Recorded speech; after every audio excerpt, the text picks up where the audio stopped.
Assalamualaikum warahmatullahi wabarakatuh. Innal hamdalillah nahmaduhu wa nasta'inuhu wa nastaghfiruh wa na'udzu billahi min shururi anfusina wa min sayyiati a'malina may yahdihillahu fala mudilla lahu wa may yudlil fala hadiya lahu. Asyhadu an la ilaha illallah wahdahu la syarika lahu wa asyhadu anna Muhammadan 'abduhu wa rasuluh. Raditu billahi rabba wa bil islami dinan Muhammadar rasulullah. Subhanaka la ilma lana illa ma 'allamtana innaka antal alim hakim. Amma ba'd. Alhamdulillah, segala puji bagi Allah. Mari kita aturkan rasa syukur kita atas segala limpahan nikmat dan karunia yang telah diberikan kepada kita. Alhamdulillah, hari ini kita memasuki hari yang ke-16 dari bulan Ramadan. Alhamdulillah, kita masih diberikan kekuatan, diberikan kesabaran, diberikan keistiqomahan, dan yang terpenting apa? Kita diberikan keikhlasan untuk bagaimana bisa memberikan persembahan yang terbaik, dengan harapan semoga apapun yang kita kerjakan selama bulan Ramadan dijadikan sebagai amalan yang bisa menyelamatkan kehidupan kita. Salam dan salam semoga tetap terlimpahkan berdiri kita Nabi Muhammad SAW, pada keluarga, sahabat dan juga pengikut setianya. Masyaallah muslimin Allah, mari kita lanjutkan kembali ta'lim kita, yakni pelajaran tentang salat yang sudah menjadi agenda rutin kita. Pada pertemuan yang lalu kita sudah membahas tentang surat Al-Fatihah, di mana dalam salat yang kita kerjakan sesuai dengan kaidah tidak sah salat seseorang yang tidak membaca surat Al-Fatihah. Pemahamannya bahwa apapun yang kita kerjakan, ya, khususnya sholat yang kita kerjakan itu harus senantiasa membaca surat Al-Fatihah.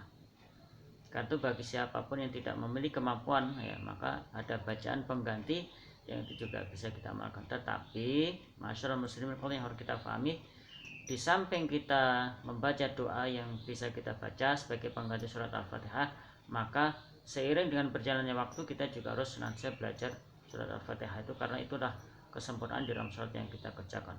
La sholata liman lam yaqra bi Fatihah. Kita tidak sah sholat seseorang tanpa membaca surat Al-Fatihah. Karena mari kita lanjutkan kembali tentang membaca surat pendek, membaca surat setelah membaca surat Al-Fatihah. Masyaallah muslimin Allah.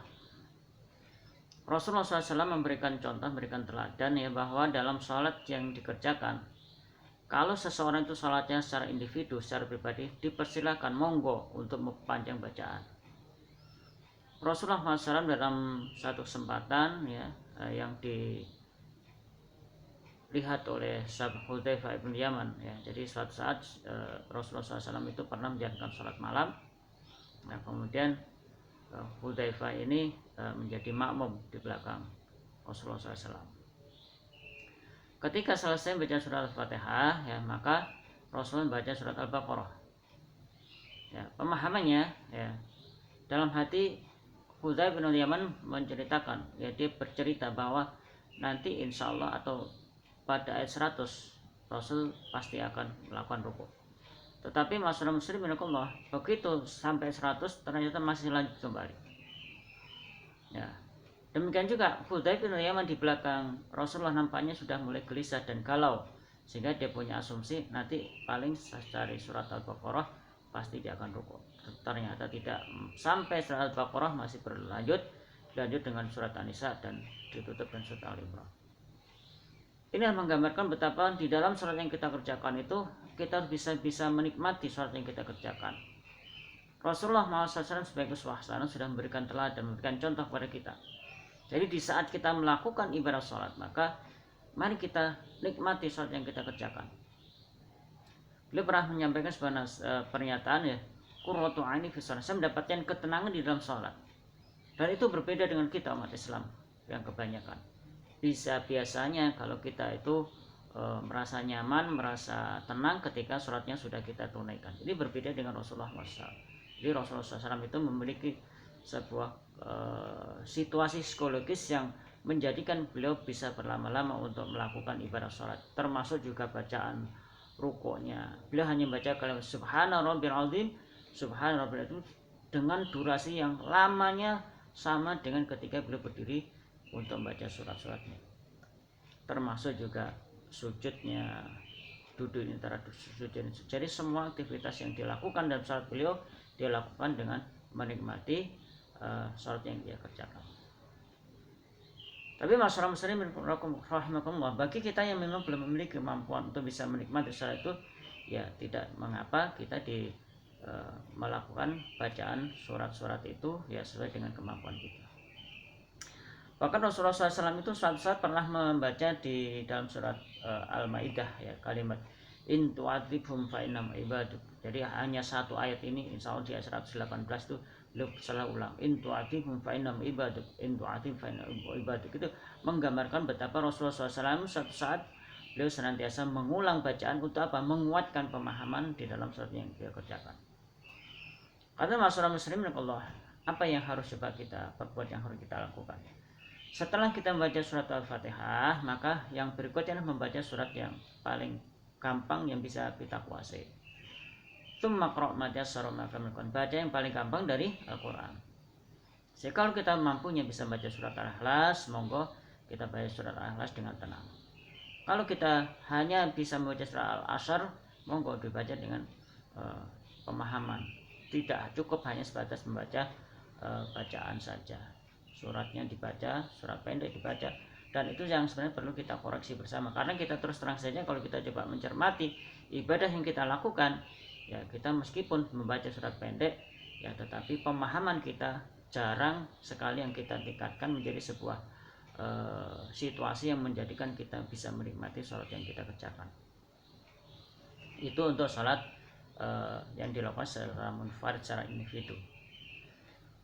Namun demikian, masyarakat muslimin Allah, berbeda dengan sholat munfarid, sholat yang dilakukan secara berjamaah, yang di sini menjadi kunci adalah imam.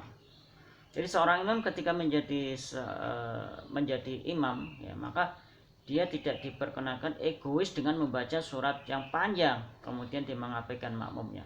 Karena di belakang itu, ya makmumnya itu ada orang-orang dengan situasi yang berbeda. Ada yang bisa jadi yang sudah tua, ada yang mungkin juga anak-anak, yang itu beragam situasinya. Karena itu monggo ketika kita dianjurkan untuk ketika membaca bacaan di dalam surat pendek, surat-surat yang menjadi keurusan, ya maka di situ dicukupkan untuk jamaahnya tidak merasa gelisah galau lantaran bacaan yang dia baca.